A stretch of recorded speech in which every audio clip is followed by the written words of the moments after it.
Oh, you wasting time.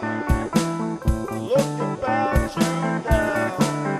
Make up your mind.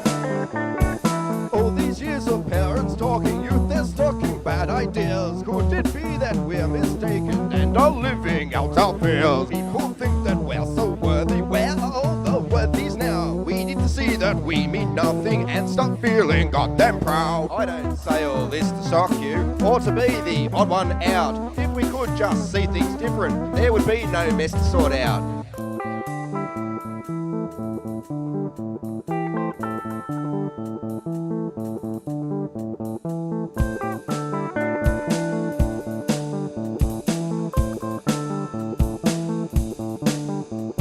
And you can figure it out. When you see things clearly simple, when it makes you feel quite small, all your shit or piss and pimples tend to mean nothing at all. Just like some who claim enlightened, just like those who have it